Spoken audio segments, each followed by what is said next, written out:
mendidik anak agar dapat berpikir dan mengerti hal yang benar.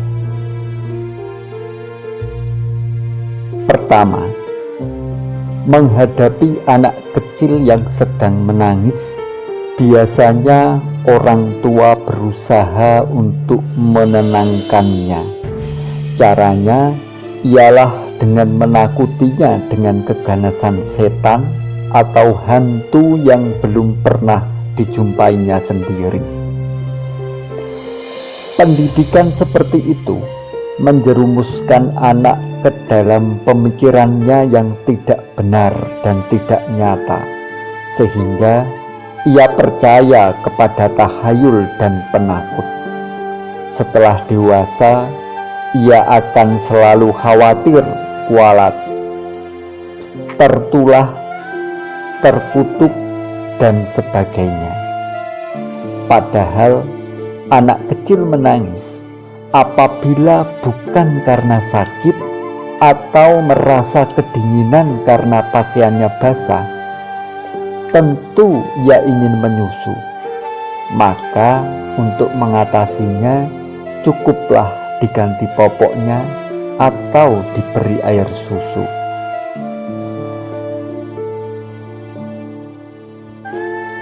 Kedua, anak sudah agak besar. Ia ingin keluar rumah pada petang hari. Ia menyatakan kepada orang tuanya bahwa ia takut akan hantu yang diceritakan oleh kawannya. Dalam menanggapi anaknya, orang tua atau pendidik baik menanyakannya, "Sayang, pernahkah engkau melihat hantu itu? Bagaimana rupanya? Di mana tempat tinggalnya?" Kalau ia tidak dapat menjawab, silahkan ia bertanya kepada kawannya. Dan kalau kawannya pun tak dapat menjelaskannya, kita, pendidik, harus menjelaskan bahwa hal-hal yang tidak diketahui dan difahami sendiri tidak perlu kita takuti. Karena hantu itu hanyalah alat untuk menakuti orang. Tetapi bila anak masih takut, hendaknya orang tua mengantarnya, sembari tak jemu-jemu menjelaskannya. Wejangan ketiga, anak yang disuapi tidak mau menghabiskan makanannya.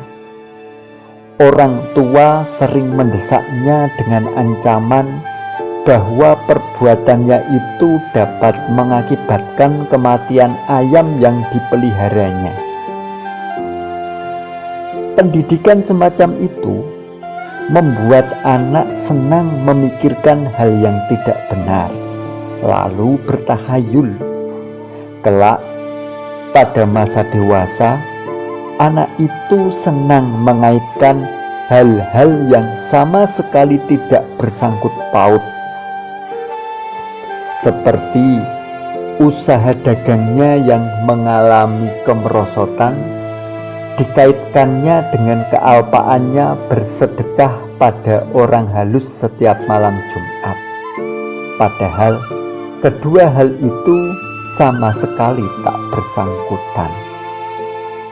Adapun hal yang sebenarnya, anak tidak mau menghabiskan makanannya pasti ada sebabnya. Kalau ia sudah kenyang, tentu ia sakit perut atau ia sedang asyik dengan permainannya.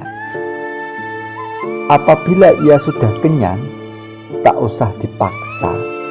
Kalau ia sakit perut, harus segera diobati. Kalau ia kesengsem dengan barang permainannya, orang tua dapat segera membuyarkannya demikian. Sehabis makan, kamu dapat bermain bola lagi, sayang. Kesenanganmu bermain tak akan berkurang, bahkan tenagamu akan bertambah kuat. Maka selesaikanlah dulu makannya. Wejangan keempat, anak minta makan nasi, tetapi nasi yang ditanak oleh ibunya belum matang. Supaya anak itu tidak rewel, sang ibu membujuknya. "Tunggu sebentar ya sayang, bakulnya sedang digondol cecak."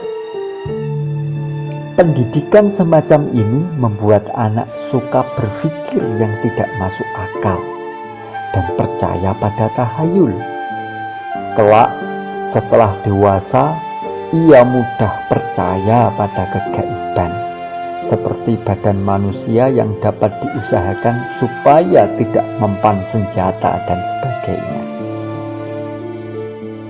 Adapun pendidikan yang benar dalam hal seperti di atas, orang tua cukup menerangkan bahwa nasinya yang ditanak belum matang, tidak dapat lantas dimakan, melainkan harus ditunggu. Kalaulah anak itu masih tak mau mengerti dan menyatakan laparnya, orang tua hendaknya harus menyadarkannya bahwa rasa laparnya pun wajar saja, tak usah dibesar-besarkan, yang malah akan membuatnya pedih. Demikian anak akan dapat menghadapi keadaan yang ada. Wejangan kelima, melihat anak berjalan, jatuh.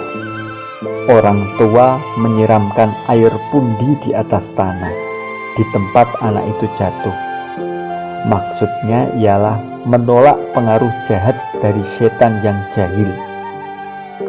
Pendidikan semacam ini membuat anak suka berpikir yang tidak benar dan bertahayul.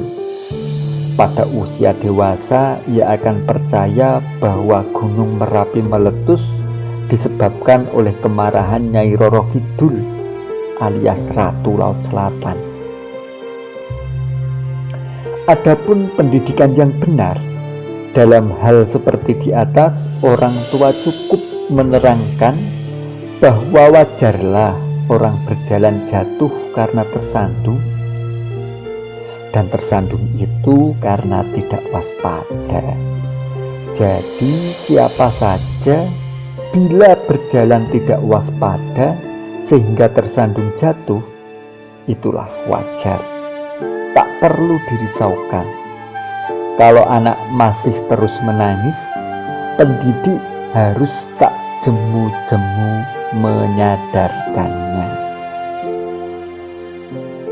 Wejangan keenam, anak yang karena lengah telah terbentur tiang kepalanya. Melihat kejadian itu, orang tua segera menyusul membalas memukul tiang itu, seolah-olah tiang itu sengaja membentur kepala anaknya. Demikian dianggapnya, atau untuk memuaskan penasaran hati anaknya. Pendidikan demikian membuat cara berpikir anak tidak sehat, karena jelas tidak masuk akal bahwa tiang yang tak bernyawa dapat menyakiti orang sehingga harus dibalas dipukul. Maka seperti akibat salah didik di atas, anak itu bila masuk dewasa sering membenci hujan lebat atau terik matahari yang menimpa dirinya. Adapun pendidikan yang benar dalam hal seperti di atas, orang tua cukup menjelaskan duduknya hal yang sebenarnya. Orang terbentur kepala karena lengah itu hal yang lazim saja, dan lazim pula benturan itu menimbulkan rasa sakit yang akan hilang sendirinya. Kalau anak masih menangis, orang tua harus tak jemu-jemu menyadarkannya, sembari menyembuhkan sakitnya. Wejangan ketujuh, anak tidak mau tidur walaupun hari sudah malam.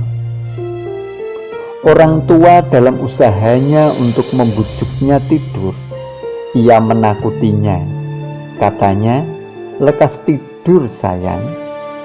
Kalau tidak lekas tidur, kucing akan datang menggigitmu." Pendidikan demikian membuat anak tidak dapat berpikir secara nyata, bahkan menjadikannya penakut. Masih kecil takut akan kucing, dan kalau sudah dewasa takut menghadapi sesamanya. Takut naik kapal, kereta api, kapal udara, dan sebagainya. Adapun kenyataannya, anak tidak mau tidur pasti ada sebabnya.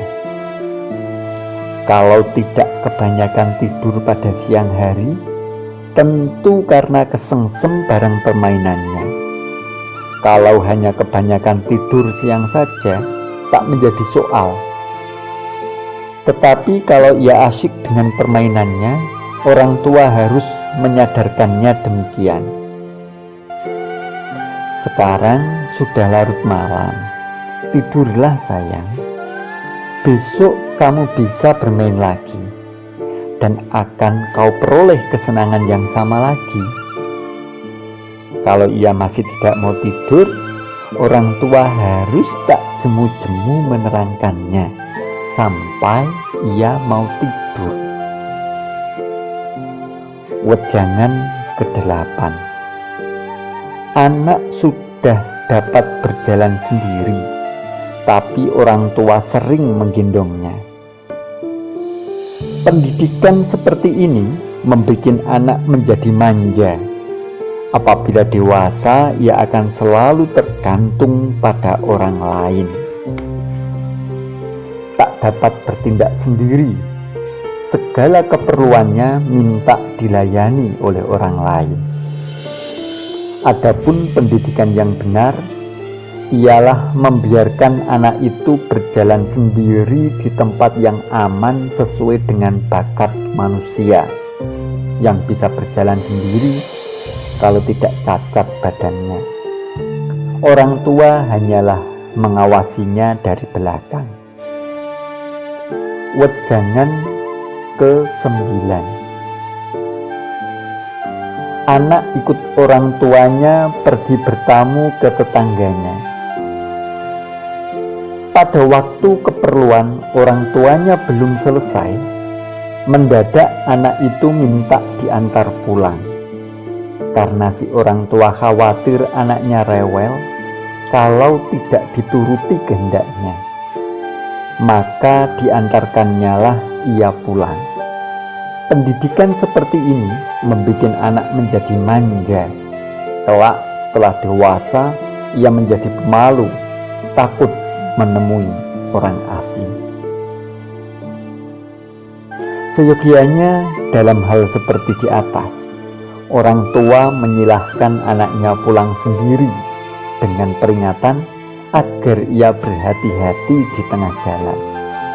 Kalau toh anak itu tetap minta diantar pulang, orang tua jangan menuruti kehendaknya, namun terus-menerus menyadarkannya sampai mau pulang sendiri. Dengan demikian, ia takkan menjadi manja dan pemalu. Wejangan ke-10, anak bermain dengan beras, sedang orang tua yang melihatnya menegurnya, "Jangan bermain dengan beras sayang, tanganmu bisa melingkar terus seperti kepiting." Pendidikan semacam itu membuat anak suka berpikir yang bukan-bukan dan tahayul. Kalau sudah dewasa, ia percaya pada hal-hal yang tidak nyata, sehingga mudah ditipu oleh dukun palsu. Adapun pendidikan yang benar, dalam hal seperti di atas, orang tua cukup menjelaskan bahwa beras itu bukanlah barang mainan, melainkan barang makanan sambil menyingkirkan beras itu ke tempat lain. Kalau anak menangis karenanya, orang tua harus tak jemu-jemu menjelaskannya. Wejangan ke-11. Anak sudah mulai besar. Ia ingin bermain dengan kawan-kawannya yang tinggal di kampung lain yang agak jauh. Orang tuanya yang percaya tahayul takut kalau anaknya diganggu oleh setan atau hantu yang dianggapnya ada dan berkeliaran di kampung itu. Oleh karena itu, ia berpesan pada anaknya agar berhati-hati, jangan sampai kena pengaruh jahat hantu itu. Pendidikan semacam ini membuat anak juga bertahayul. Kelak, bila ia dewasa, ia takut mengembara mencari nafkah keluar kampungnya. Seharusnya dalam hal seperti di atas, orang tua cukup menanyakan kemana sang anak akan pergi dan dengan siapa ia hendak bermain. Pula diperingatkan agar dalam pergaulannya tidak menimbulkan pertengkaran, dan jangan sampai tenggelam dalam keasikan sehingga lupa makan dan lupa pulang, lupa mandi dan lupa tidur.